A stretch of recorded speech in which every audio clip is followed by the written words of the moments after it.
Olá, estamos no ar com mais um programa TV Simpro. Hoje nós vamos estar conversando aqui, fazendo um balanço da greve, prestando contas das conquistas arrancadas de uma greve que durou 24 dias, do dia 2 de junho, aliás, até o dia 25 de junho. E para falar sobre todas as questões, essas conquistas todas, como foi essa luta toda, nós estamos aqui com Márcia Gilda, diretora do Simpro, e também com Kleber Soares, que também é diretor do sindicato. E nós já vamos entrar logo no assunto, né, para que todos tenham as informações necessárias. E lembrando que tem um portal de excelência do sindicato, que qualquer um pode entrar lá e ver todas as informações, tudo em tempo real. Tem tudo que você precisa saber, inclusive os programas de TV Simples, inclusive os outros programas também de orientação sobre as conquistas dessa greve, da luta dos professores, professoras, orientadoras e orientadores educacionais aqui do Distrito Federal. Márcia Gilda, bem-vinda mais uma vez, sempre presente aí na luta, né? Muito grande. Boa noite, Paulo. É um prazer muito grande sempre estar aqui na TV Comunitária. Boa noite, Kleber, que está aqui comigo também, representando o Sindicato dos Professores. Eu sou a Márcia Gilda, sou professora há 30 anos na Secretaria de Educação. Atualmente desenvolvo um mandato classista, sou uma mulher negra, de cabelos rastafares, longos, e hoje eu estou usando um vestido listrado de branco e rosa. Kleber, quero ouvir você também. Greve, a gente não faz greve porque quer, né? Greve é uma última instância que o movimento sindical utiliza para poder arrancar alguma coisa de quem não quer negociar, né? É isso. Primeiro, saudar a você, Paulo, a Massinha, cada um e cada uma que está nos assistindo, e aproveitar também para me autodescrever. Eu sou um homem pardo, com mais de 50 anos, cabelos compridos e ficando grisalhos, barba quase totalmente grisalha, estou de camisa gola polo vermelha, calça jeans e tênis preto. Mas é isso, Paulo. Greve a gente não deseja fazê-la. Nós somos obrigados a fazê-la. E nós somos obrigados exatamente quando o processo de negociação ele não está acontecendo, que foi o que acabou motivando o início da nossa greve nesse ano de 2025. Exatamente. O movimento sindical brasileiro é muito responsável, sabe a hora de entrar em greve, sabe também a hora de sair, né? A greve até a morte sempre só prejudica a base, né? Prejudica os trabalhadores da categoria como um todo. Márcia, conta pra gente aí como foi esse período, né? De negociação que não teve antes, apesar de N tentativas do sindicato, né, com o governo do Distrito Federal, e também como foi a greve e as conquistas. Então, Paulo e toda a categoria, a comunidade, a sociedade como um todo que está agora acompanhando esse TV Simpro, falando sobre a greve da educação em 2025. Nós tivemos um longo período de discussões. Nós, o ano passado, encampamos a pauta dos 19,8, que não é um reajuste linear, é uma recomposição salarial do período do governo ibanês, e nós trouxemos também para este ano a minuta do plano de carreira que foi discutido numa mesa de negociação, publicada inclusive na época em Diário Oficial, e de que esses dois processos eles não se concretizavam. Então nós passamos durante muito tempo fazendo esse debate, essa discussão, no início do ano até a deflagração da greve. Nós tivemos várias reuniões no âmbito da Secretaria de Educação, diversos exercícios foram apresentados e a gente estava naquela expectativa de que a gente avançasse sem utilizar o último instrumento de luta de uma categoria, que é a greve. Como o Kleber falou, uma greve é sempre muito sofrida. A greve ela é muito exaustiva para quem de fato está tanto na movimentação da greve, nos piquetes, nas assembleias regionais, nos atos que são realizados.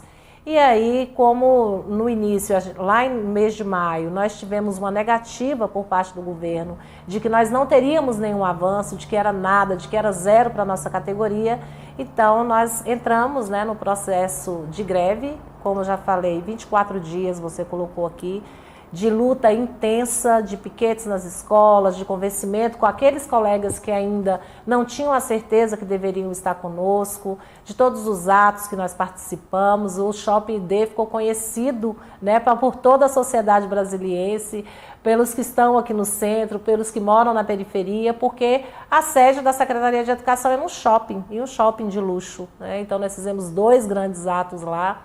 E somente com a nossa greve foi que, de fato, se estabeleceu uma mesa séria, uma mesa comprometida para fazer o debate e a discussão daquilo que foi a nossa pauta que deflagrou a greve. Legal. Os ataques, né, Kleber, sempre foram muito grandes contra o magistério como um todo, parte do governo, né? Veio proposta de multa de 1 milhão por dia, que o ministro Dino cancelou, né, revogou. Gás de pimenta. Onde tinha professor, tinha PM adoidado, o que nunca teve na esplanada para proteger a sede do STF, do Palácio da Presidência da República, Palácio Planalto, e do Congresso Nacional, as 2 casas, Câmara e Senado. É incrível ainda tratar o movimento sindical brasileiro, sério e responsável como do magistério, como caso de polícia, né, Cleber? Pois é, isso demonstra também, né, qual foi a opção que o governo fez.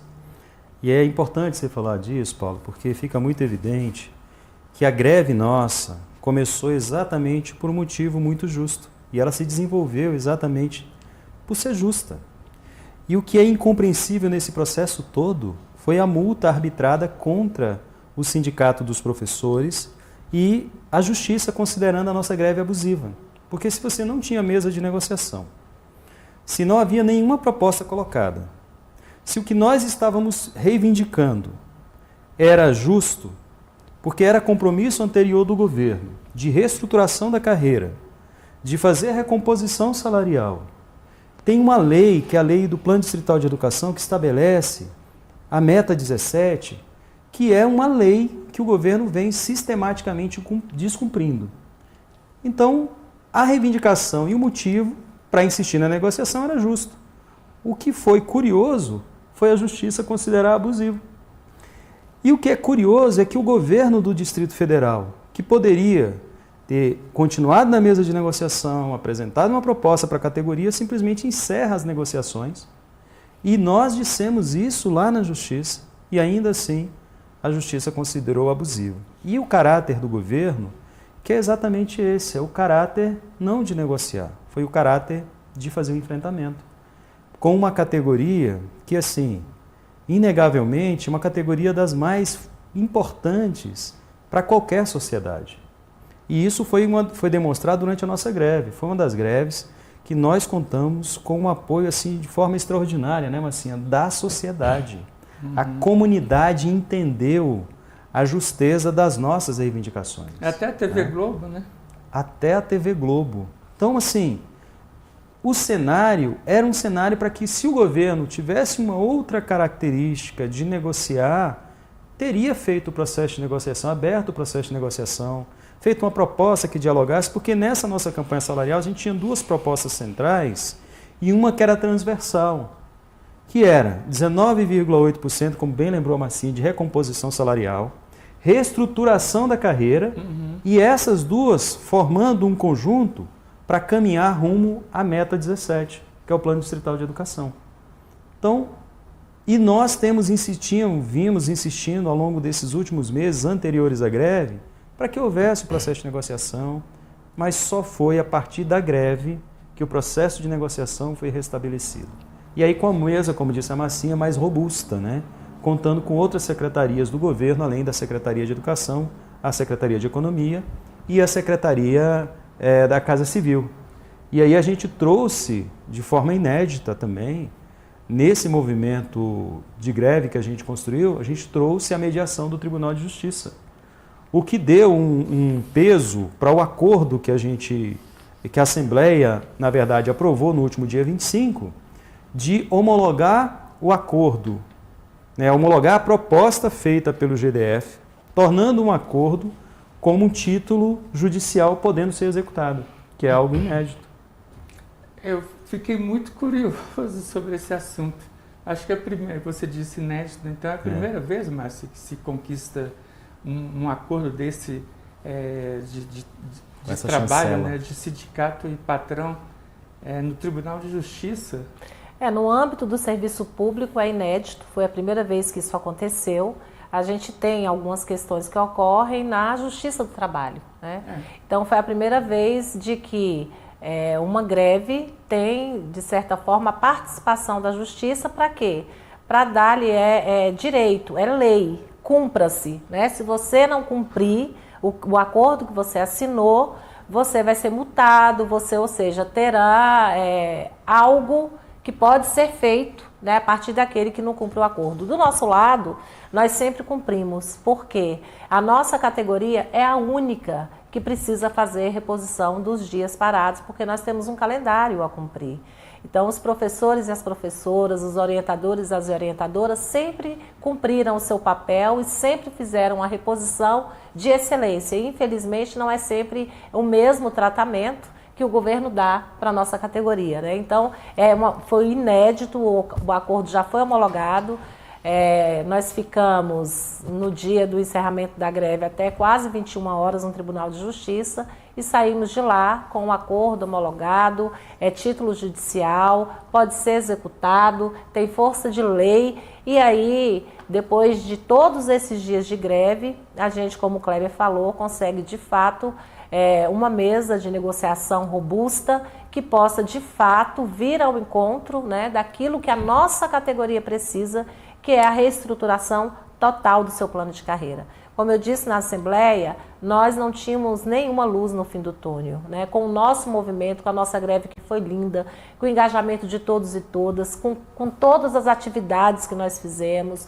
com a repercussão dentro da imprensa, com o apoio da sociedade, a gente então já tem assegurado nesse título judicial a implementação de um dos pontos do plano de carreira, que é a progressão horizontal, que foi uma vitória histórica nossa, porque há muito tempo eu em sala de aula já acompanhava esse debate, já acompanhava essa discussão, porque nós éramos a categoria com menor percentual da formação, né, que é a gratificação das titulações. Então a gente consegue aí o dobro das titulações. Este ponto já está assegurado, ele vai começar a vigorar a partir de janeiro de 2026. E é interessante dizer que esse ponto ele contempla cerca de 87% da nossa categoria. E aí essa mesa sendo estabelecida, como já foi, a primeira reunião vai ser dia 12 de agosto, dia do estudante, porque agora está tendo muito recesso, tem recesso legislativo, recesso judiciário, alguns secretários também em recesso. A gente ontem teve uma discussão lá na Casa Civil, reafirmando, inclusive, né, o governo foi cobrado já para apresentar o calendário dessas reuniões. Então, o chefe da Casa Civil esteve no TJ já discutindo, já foi marcada essa data, essa mesa vai ser publicada no Diário Oficial também. E a luz que eu disse que nós tínhamos vai se transformando num farol, porque é nessa mesa, com a unidade, a participação, o acompanhamento de toda a categoria, que nós vamos conseguir, de fato, a reestruturação da nossa carreira, contemplando os demais, que ainda não estão contemplados nesse primeiro ponto da progressão horizontal, mas eu tenho certeza que os demais serão contemplados com os demais itens que nós conseguiremos na unidade, que é fruto da greve, é fruto da participação dessa nossa categoria tão aguerrida, da gente conseguir, de fato, transformar essa luz num farol. Perfeito. Os outros dois direitos também, aliás, três, né? Garantia de 3 mil novos professores efetivos, prorrogação do concurso público de 2022, reconhecimento do direito dos professores em regime de contratação temporária ou atestado de acompanhamento. Tudo isso está como força de lei, Kleber, no Tribunal de Justiça?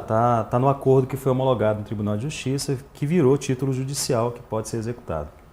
E é interessante, Paulo, porque esse item, especificamente esse item da prorrogação do concurso, que venceria dia 27, por mais 2 anos, e a convocação de pelo menos 3.000 aprovados e aprovadas no último concurso de 2022, até dezembro desse ano, foi fundamental, porque na sequência, algumas horas depois, o governador Ibanez assinou um decreto contingenciando, impedindo que houvessem convocações este ano.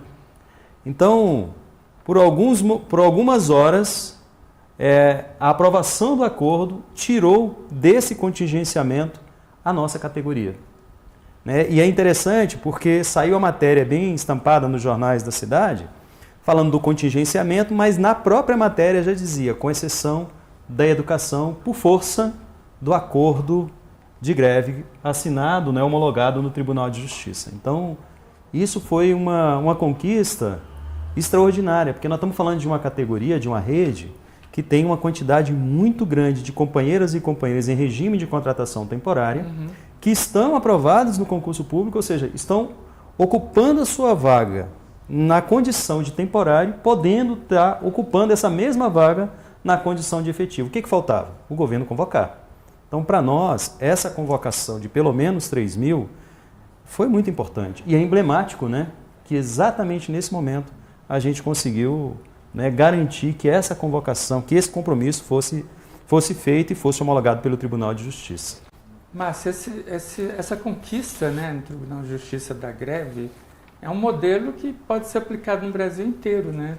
E também uma outra coisa que eu queria que você falasse, Márcia, tem gente que fica insatisfeito com essa conquista, achando que ainda é pouco, mas isso no movimento sindical brasileiro, o Simpro, foi o que mais conquistou em uma greve, porque nos demais estados do Brasil, principalmente governados por neoliberais, bolsonaristas, as demais categorias têm tido muita derrota no serviço público.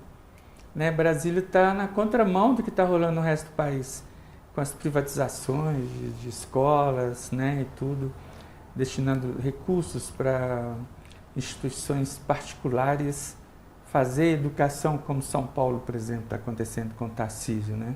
Coisa assim absurda. Queria que você falasse também sobre o que representa essa grande vitória também para o Distrito Federal, né? Essa pergunta sua, Paulo, é muito boa.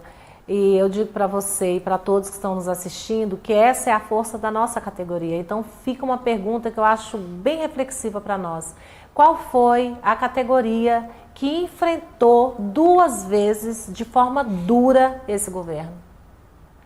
A categoria do Magistério Público do Distrito Federal. Nós tivemos em 2023 uma greve onde nós já antecipamos um ponto, né, da nossa reestruturação da carreira, que é a incorporação da CAPED. Isso é muito importante porque fortaleceu o vencimento básico, todas as gratificações recaem sobre o vencimento básico, então é um efeito cascata.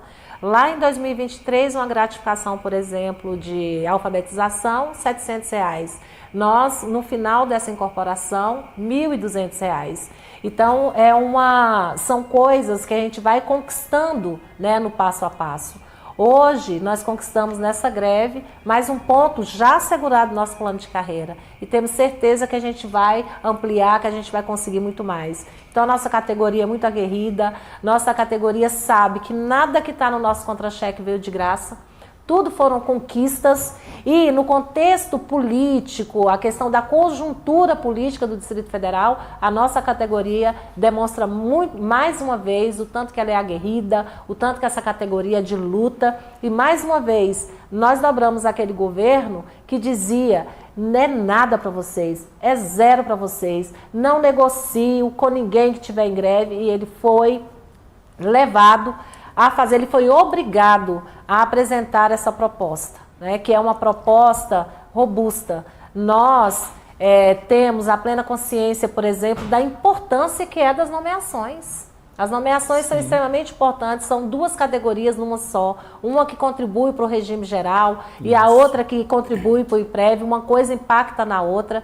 E você estava citando sobre São Paulo, outros estados, que mesmo a reforma administrativa, que inclusive está outro debate aí rolando, né? Porque fica sempre uma carta na manga da extrema-direita de estar tentando colocar o seu projeto de privatização do Estado mínimo, e aqui no Distrito Federal a gente consegue, em 2023, 3.104 nomeações do cadastro reserva, mas as vagas imediatas foram 700 e poucas.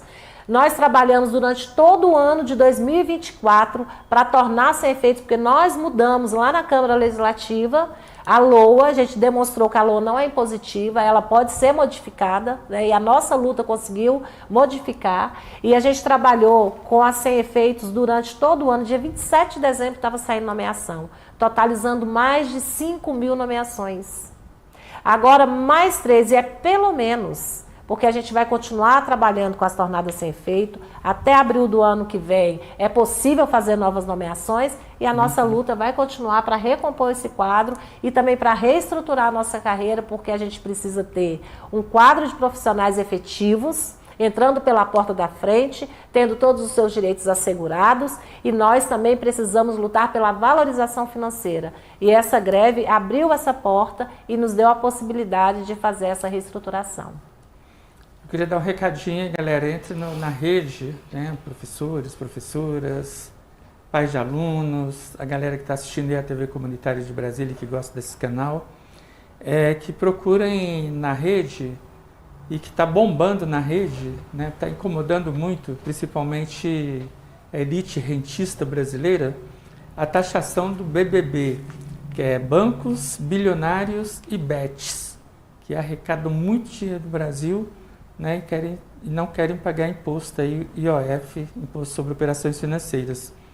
E também uma consulta popular que já está rolando em 1º de junho, o lançamento oficial vai ser dia 7 de julho na Câmara Federal, que é uma consulta popular com 2 perguntas. Uma, você é a favor da isenção de imposto de renda para quem ganha 5 salários mínimos e taxar os super ricos?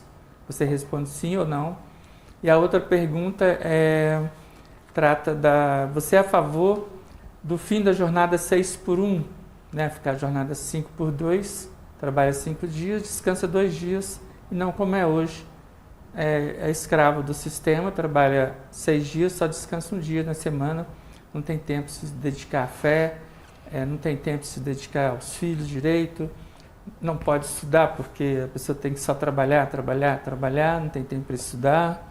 Então, são essas 2 perguntas, fique de olho aí, galera. A gente vai estar sempre informando aqui.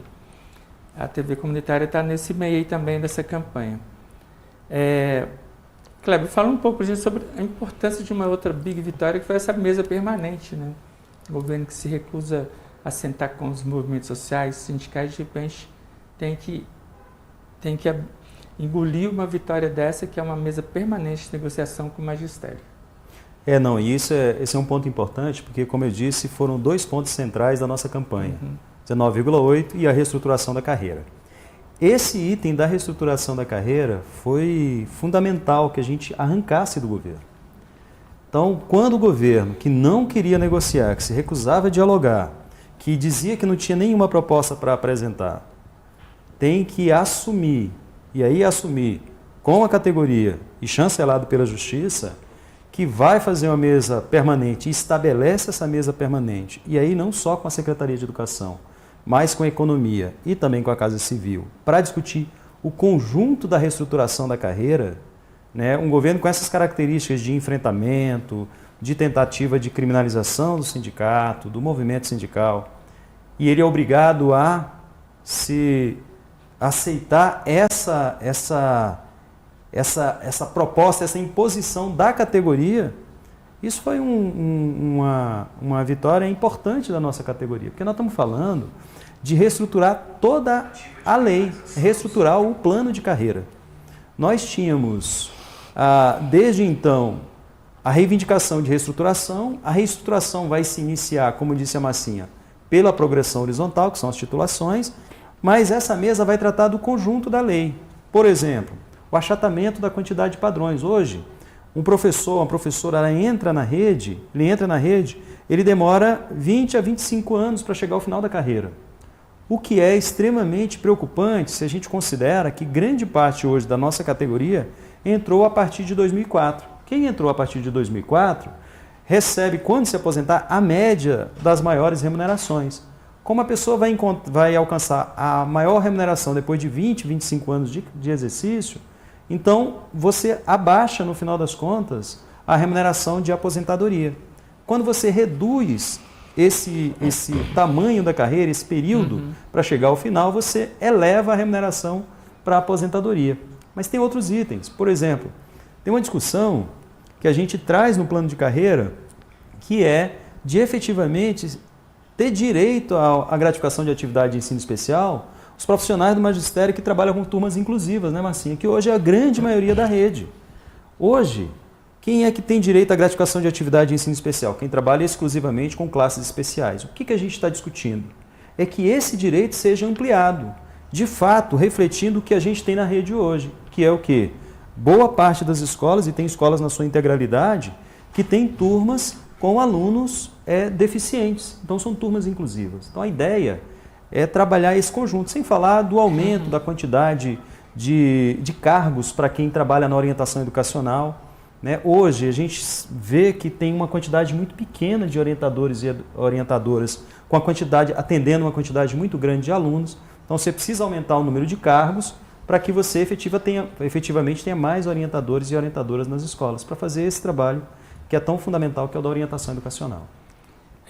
Mas a gente não tem um ponto aqui que eu não tenho como não falar nele, que a Constituição diz, né, que a educação é um dever do Estado, né, e um direito do povo a ter educação.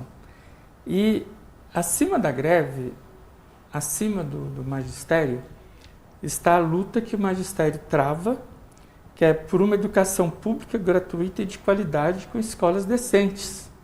Então, quando se ataca a categoria, na verdade está querendo o quê? É atacar a educação pública. Né?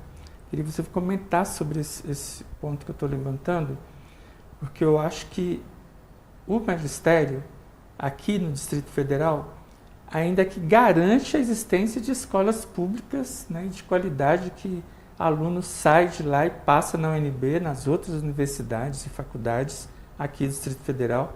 Isso aí a gente tem acompanhado cada vez mais. Né? O perfil da UNB mudou, a Universidade de Brasília mudou, e a Universidade de Brasília também se expandiu para o Distrito Federal, né? Em cima dessa luta de defesa da educação pública. Né? É isso, Paulo e Paulo Freire, né, já dizia que o sistema não teme o pobre que passa fome, o sistema teme o pobre que sabe pensar. Então, por isso, tantos ataques à educação pública ali no pós-golpe da presidenta Dilma.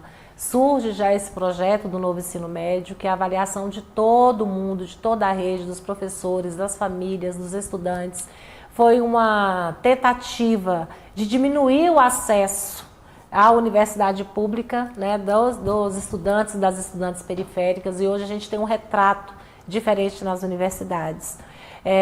Aqui em Brasília, a gente também tem feito um debate muito duro, né, porque o governo aumenta em 60%, no mínimo, a estratégia de matrícula de 2019 para cá.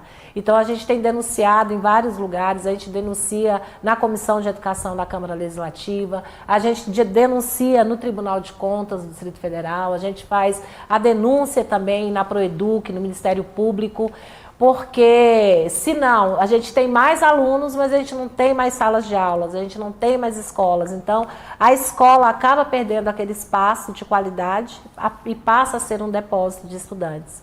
O ano passado nós fizemos a nossa atualização de pauta no mês de abril, entregamos à secretaria e também, paralelo a esse debate na mesa permanente sobre as questões da valorização, que é a reestruturação da nossa carreira, que é a recomposição salarial rumo à meta 17, a gente também tem discutido paralelamente a questão das condições de trabalho. E nesse processo que você ainda perguntou no início do TJ, aconteceu algo muito inédito também, foi que os 3 juízes, 2 juízas e 1 juiz, atendeu todo o comando de greve num dia que a gente chegou lá às 14 horas e saímos às 22 horas. Foram mais de 6 horas de debate, de discussão, onde foram colocados todos esses temas por eixo, as condições de trabalho, a estrutura da escola, a climatização da escola, toda a falta de direito por parte dos professores e regime de contratação temporária.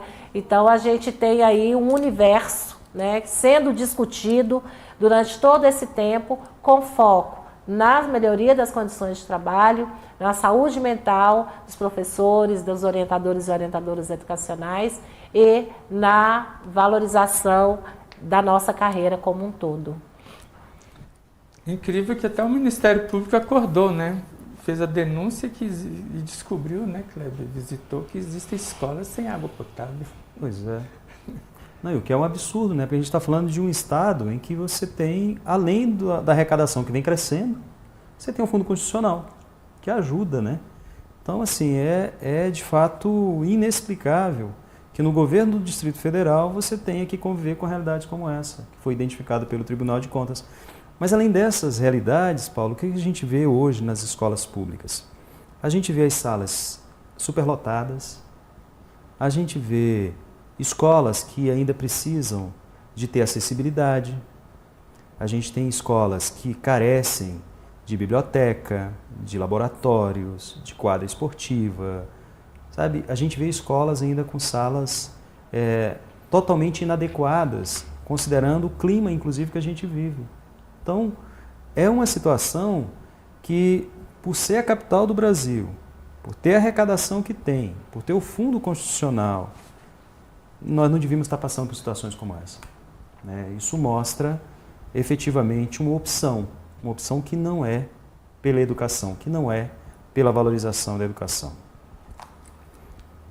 Agora tem uma coisa, Paulo, que eu acho que a gente acaba não entendendo muito, eu digo a gente enquanto categoria, que tem,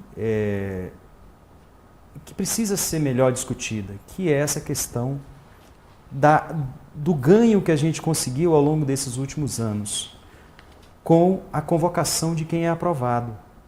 Porque você tem até 2021, o governo claramente fez uma opção por mudar a forma de contratação do magistério, né? Ele contrata via contratação temporária.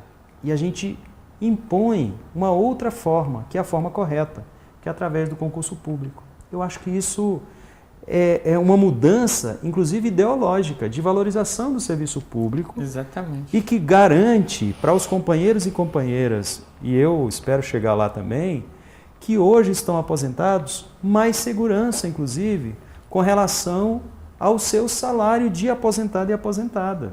Porque o problema da contratação dos profissionais em regime de contratação temporária é que você cria um problema de arrecadação para o IPREV, que paga as aposentadorias. Então, logo ali, se você continuasse nessa toada, logo ali o governo, obviamente, ia falar em reforma, né? Tributar mais ainda quem está aposentado, reduzir a aposentadoria. Então, a reversão desse modelo de contratação temporária para contratação a partir do concurso público também tem esse outro viés, né, que é de garantir sustentabilidade para o Instituto, para o nosso IPREV, que paga as aposentadorias de quem está aposentado e aposentada, né? Sobretudo de quem entrou a partir de 2004. Pois e os próximos passos, Márcia, da categoria, do sindicato? Dia 12 tem nova negociação, né? 12 de agosto, né?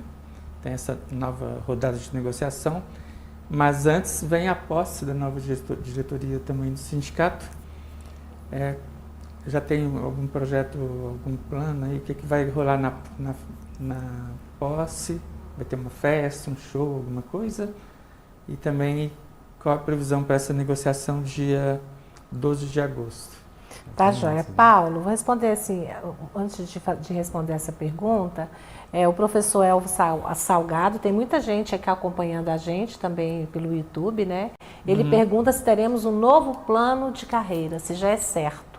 Um outro professor também que eu anotei, ele falou por que aceitaram aceitaram a mesma proposta e não aceitaram no primeiro dia, no dia 5, eu acho que foi essa primeira assembleia. Né? Então, em primeiro lugar, a gente precisa dizer que nós todos, a categoria, aprovou o encerramento da greve no dia 25. Esta proposta não é a mesma proposta do dia 5. Do dia 5, a proposta ela trazia um esboço de uma promessa. Não tinha data para começar. As nomeações, por exemplo, iam ser convocadas em dezembro para ser só nomeado em janeiro de 2026.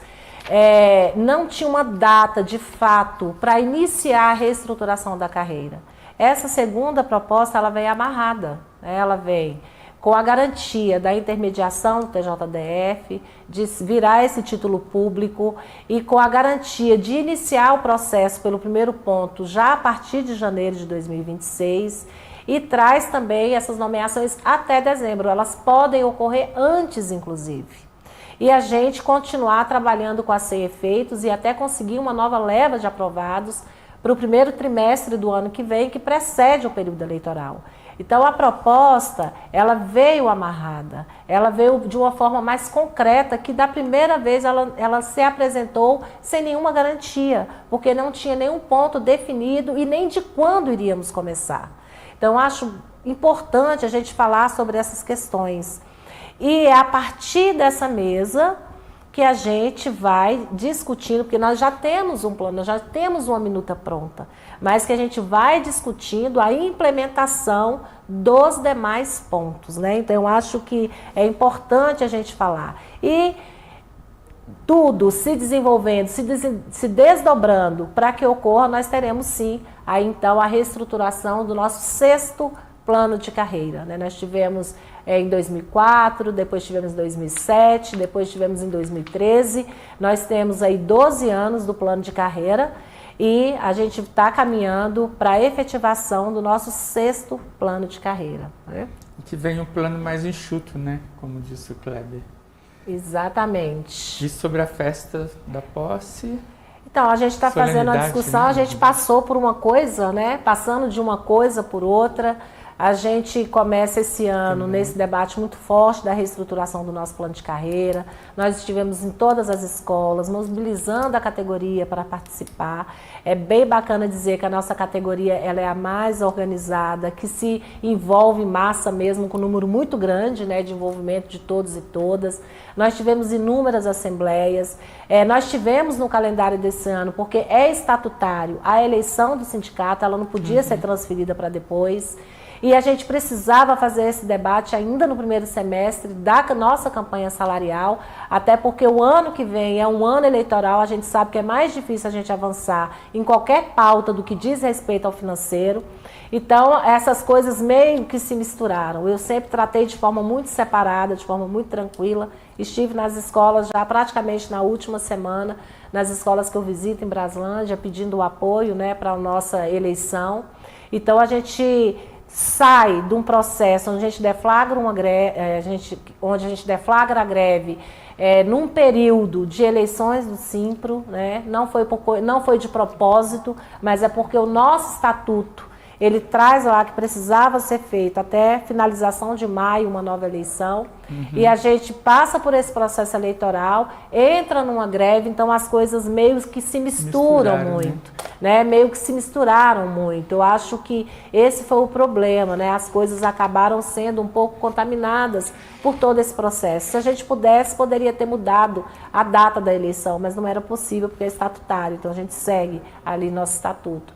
Então, hoje a gente está vivendo aí esse momento difícil depois de uma greve. Eu estou na categoria desde 95, de lá para cá participei de todos os processos grevistas, todos os movimentos paredistas. Nenhum desses movimentos foram fáceis e nenhum deles teve o seu encerramento de forma onde todos e todas ficaram de forma satisfeita ou felizes. A nossa vontade continuar a greve até no ano que vem, na eleição. Se a gente pudesse fazer isso, seria a nossa vontade, é o que nós defenderíamos, né? Mas a gente tem o papel da responsabilidade e a gente tem toda uma avaliação que não é só da direção do Simpro, dos 39 diretores. A gente tem uma avaliação de um comando de greve composto por 78 pessoas, mulheres e homens que estão lá contribuindo, né? Então a gente tem a parte da direção e a parte da base. Nós tivemos aí a avaliação nos piquetes nas mais variadas cidades. Nós tivemos a Assembleia Regional, onde foi feito todo um balanço do nosso movimento grevista.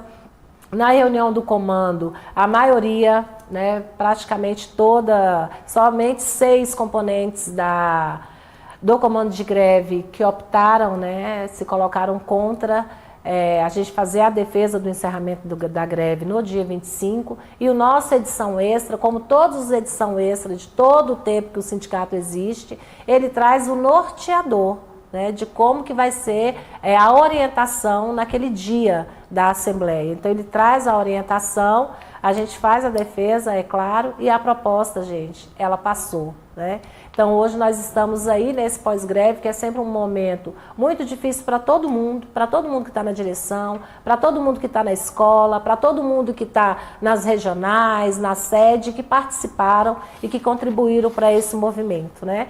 Então, a gente, como eu disse, ficou tudo muito misturado, né? Mas a gente ainda não fez essa discussão de como que será esse momento de posse da nova diretoria. A gente tem um texto de renovação, de pessoas vindo contribuir com a gente, trazer também novas ideias, outras formas de pensar a luta, por exemplo, né? Hoje eu diria que seria interessante a gente ter, por exemplo, em assembleia, uma votação eletrônica por meio de aplicativo, né? Que seria mais fácil, inclusive, né, para a gente lidar, porque a nossa categoria é muito grande, muito participativa, muito de luta, então a gente precisa já desenvolver outros mecanismos de fazer esse debate, de votação nas assembleias, de escolha dos oradores que irão fazer as suas falas no caminhão. Então nós temos um longo caminho pela frente para reestruturar a nossa carreira, né, de colocar as suas devidas coisas no lugar e a gente poder conquistar ainda mais e manter a unidade que sempre foi o que nos diferenciou de muitos outros movimentos que às vezes acontecem e não obtêm o êxito, né, que se espera. Mas está tudo junto e misturado, né? Como se sempre. Diz. O movimento sindical não para, né, Kleber? E a luta não para, né? A greve acabou, a conquista está aí. E professor na sala de aula, comissão permanente de negociação e a luta continua, né? A luta continua. E tem uma questão aqui que está levantada que a gente acabou não tocando nisso, Paulo, que foi um item do acordo homologado, que é o concurso público. Ano que vem, primeiro semestre do ano que vem, terá um novo concurso público. E é importante esclarecer o seguinte, o novo concurso público não significa que o concurso que agora foi prorrogado, que era de 22, que as pessoas que estão aprovadas não serão convocadas. Na verdade, o novo concurso público tem que acontecer, porque tem áreas que já foram convocados todo mundo, como matemática, por exemplo, e o pessoal que está esperando do concurso que foi prorrogado, a convocação vai continuar. Qual que é o nosso objetivo? É zerar o cadastro, é convocar todo mundo que foi aprovado no concurso de 2022. Mas é preciso que haja um novo concurso porque a gente precisa estancar essa situação que está hoje no governo do Distrito Federal, que é dessa contratação massiva no regime de contratação temporária. Então, por isso que é importante o novo concurso, que só as pessoas aprovadas no novo concurso só serão convocadas depois que os que estão hoje, que foram aprovados no concurso de 22, forem convocados. Por exemplo, faz um concurso para educação, hipoteticamente, para a área de educação artística. E no concurso de 22 ainda tem gente para ser convocado. O governo pode convocar do novo concurso? Não. Ele primeiro precisa convocar desse concurso que está vigindo, desse concurso que foi prorrogado, para depois aí começar a convocar do novo concurso que vai acontecer no primeiro semestre de 26. É importante dizer isso porque tinha muita gente perguntando sobre isso. E outra coisa que é importante salientar também, para mostrar que a luta não para nunca, Paulo, que a luta continua. Exatamente. Né? É importante lembrar também que o nosso plano de carreira, a Lei 5105, nós começamos a discutir, a reivindicar essa lei ainda em 2012. Na verdade, final de 2011, né, Marcinha? Final de 2011. Quando é que essa lei foi efetivamente materializada? Em dezembro de 2013. E para que ela existisse, a gente fez uma greve de 52 dias. Uma greve de 52 dias, e o diretor, o Cláudio, sempre salienta isso, nós saímos da greve de 52 dias, sem nenhuma sinalização de quando começaria a reestruturação, simplesmente com o acordo de que seria feita a reestruturação. Dessa vez, nós temos o início da reestruturação, janeiro de 26. E aí, para materializar, o que significa isso? Por exemplo, janeiro de 26, o companheiro e companheira que ingressa na carreira, que vai ser convocado agora no final de dezembro. Ele ingressa na carreira graduado. Por força da conquista do nosso plano de carreira de 2013, se nós estivéssemos no plano de 2007, por exemplo, a pessoa que ingressa na carreira teria que esperar 3 anos para poder passar de graduado para especialista. A greve de 2013, que construiu esse plano atual, permite que a pessoa seja contratada hoje, né, sendo especialista, e ela já apresente o certificado no dia seguinte. Então, essa pessoa, em janeiro de 26, ela vai ter, nominalmente, em valores, cerca de R$400 a mais no seu salário, decorrente dessa greve agora de 25. Entende? Então, é isso que você disse, a luta continua e ela precisa continuar sempre, porque é a partir disso é que a gente vai melhorando efetivamente a carreira e avançando, tanto do ponto de vista financeiro, e é sempre bom dizer, né, não no ritmo que a gente gostaria, porque o que a gente gostaria? A gente gostaria efetivamente de dizer o seguinte, pessoal, a tabela hoje é aquela tabela que nós divulgamos, o cumprimento integral da meta 17. É isso que é a nossa meta. Agora, a gente sabe que nós estamos num processo com um governo e com um projeto de governo que é um projeto neoliberal, que quer um Estado menor, que não quer dialogar com a sociedade civil organizada nem com os sindicatos. Esse é o projeto.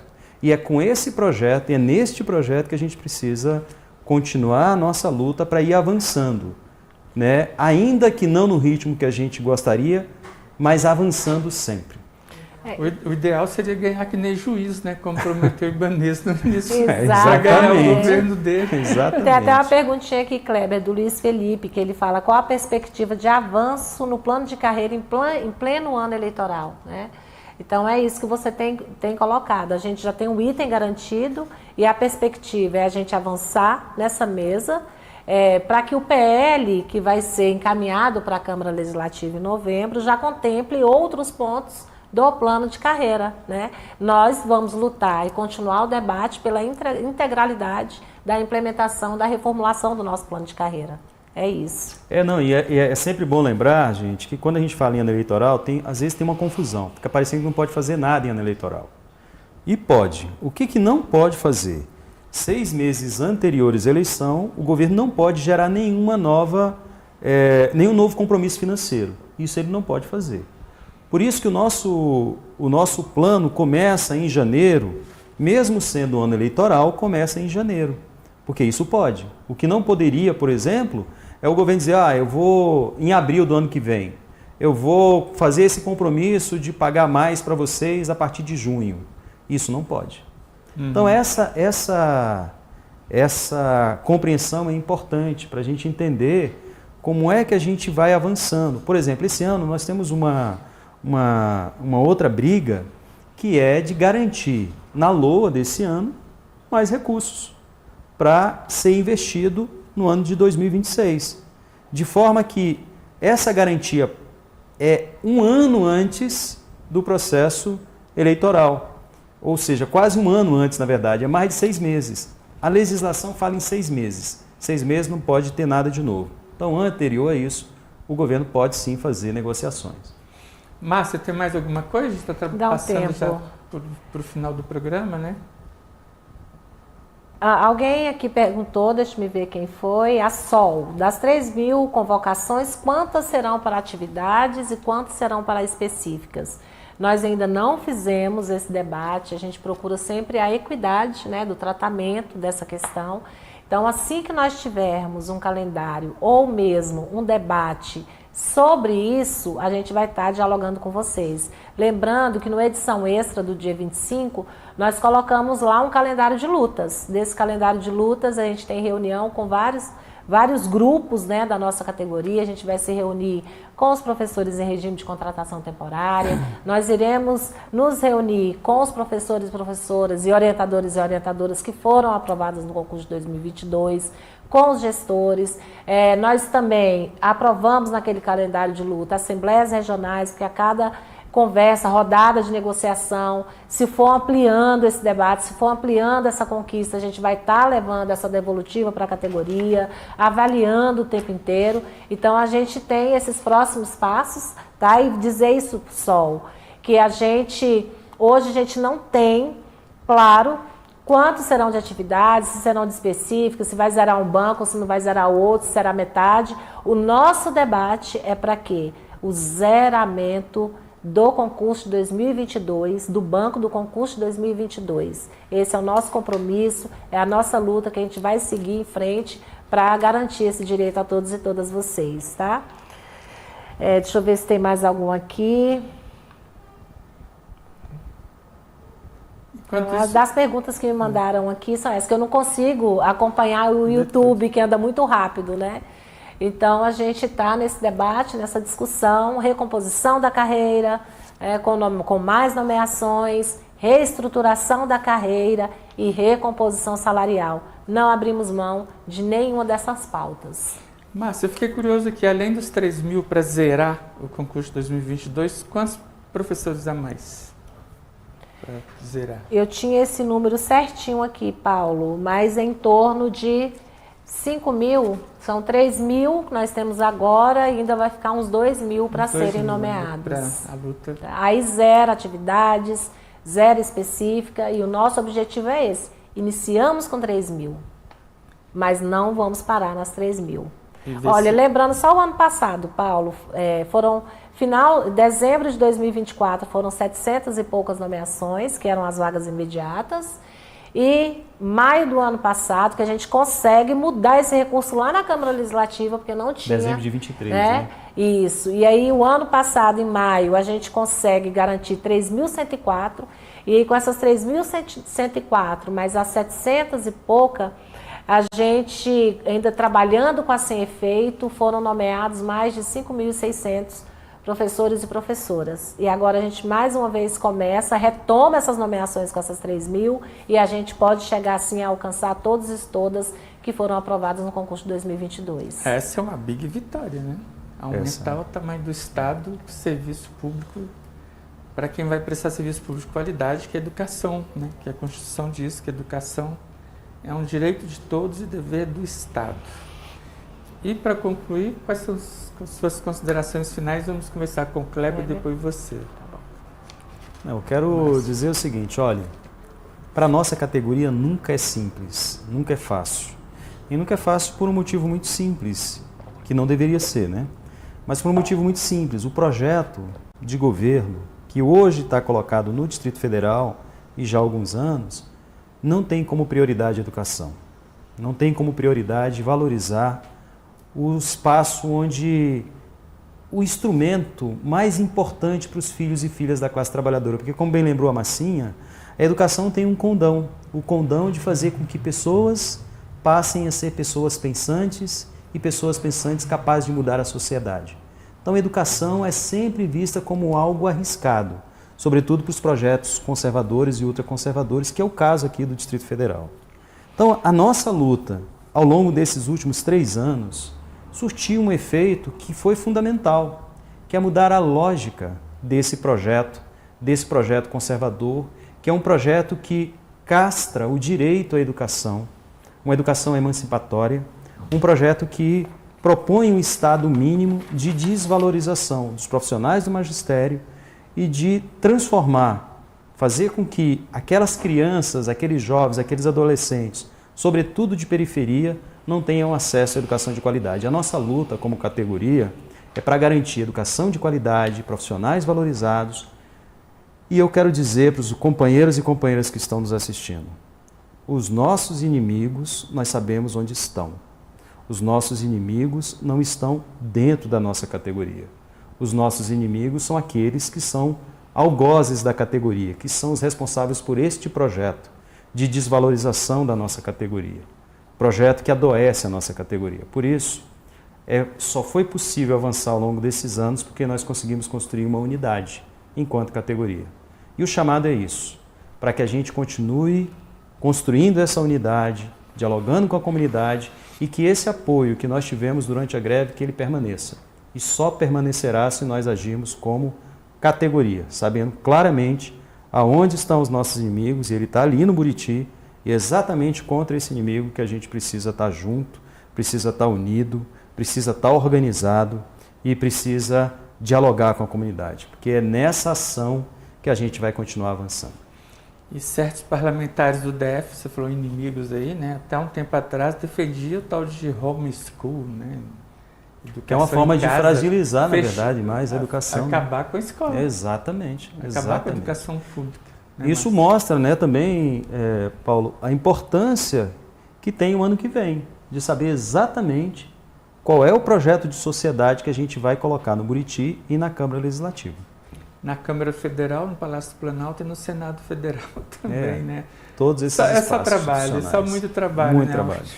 E a educação tem um papel fundamental nisso. Exatamente. Márcia. Paulo, agradecer muito aqui a acolhida na TV Comunitária, hoje com o nosso TV Simpro. Agradecer muito a todos, toda a nossa categoria que entrou pelo YouTube, que está acompanhando a gente. Nós estamos aqui conversando de forma muito franca, de forma muito ampla. Reestruturar uma carreira é algo muito abstrato, né? A gente vai entendendo a partir dessas incorporações e cada ponto que a gente avança e vai trazer sim um resultado concreto e financeiro para o contra-cheque da nossa categoria, que está muito sofrida, né, muito desvalorizada, que passa por inúmeros problemas. A gente tem diversos setores no Simpro, diversas secretarias que têm atuado junto às escolas, o enfrentamento a diversas pastas, a questão do combate ao racismo, a questão da diversidade de gênero, a questão voltada para a mulher trabalhadora, a saúde do trabalhador e da trabalhadora da educação. E é sempre muito importante reafirmar. Se eu tivesse que retornar lá na minha juventude para escolher uma profissão, eu seria professora, né? Porque eu gosto, eu amo tudo aquilo que eu faço. E a nossa luta, ela sempre foi árdua, sempre foi muito difícil, né? E nós, mais uma vez, nós conseguimos dobrar o nosso inimigo. Aquele inimigo que dizia que não negociaria. Aquele inimigo que dizia que não ia dar nada, nós conseguimos dobrar. Quem teve que dar um passo atrás foi o governo do Distrito Federal e abrir uma mesa de forma robusta para fazer o debate da pauta que é nossa, em torno da valorização da carreira, da recomposição do quadro do magistério público. Então nós tivemos sim uma greve vitoriosa e a gente está indo nas escolas, marcando as visitas e vamos lá olhar olho a olho da categoria e discutir, porque o que eu falei no início aqui, qual foi a categoria que enfrentou esse governo 2 vezes de forma tão dura? Foi a categoria do magistério público do Distrito Federal. Por isso nós somos diferentes, né? E a nossa unidade ela é extremamente importante para que a gente possa garantir 100% da nossa reestruturação da carreira. Obrigada, um beijo, um abraço muito forte e a gente se encontra na luta e no chão da escola. Termina então aqui mais um TV Simpro. Continue nessa TV de luta que já vai fazer 28 anos agora em agosto. Graças principalmente ao apoio dos sindicatos professores aqui, nesse cenário principal aqui nos nossos estúdios do Simpro, que apoia essa TV, né? Que apoia essa informação verdadeira, sem fake news, sem mentira, sem xingamentos, uma TV que trabalha pelo movimento social, pelo movimento sindical, estudantil, pelo movimento dos camponeses brasileiros da agricultura orgânica, saudável, comida sem veneno, da agroecologia, dos povos tradicionais, quilombolas, indígenas, pescadores, extrativistas, a defesa da Amazônia, desse país inteiro, dessa nossa riqueza toda. Essa TV tem o mérito aqui de estar fazendo todo esse trabalho bacana e, inclusive, nesse final de semana agora vai ter oficina de televisão, de cinema com povos chucurus indígenas, graças a esse apoio aí do movimento sindical que essa TV tem. E continue na TV Comunitária e nas nossas múltiplas telas, né, no YouTube do sindicato, no Facebook, site, Instagram aqui dessa TV e no canal 12 na NET também, e até o próximo TV Simpro.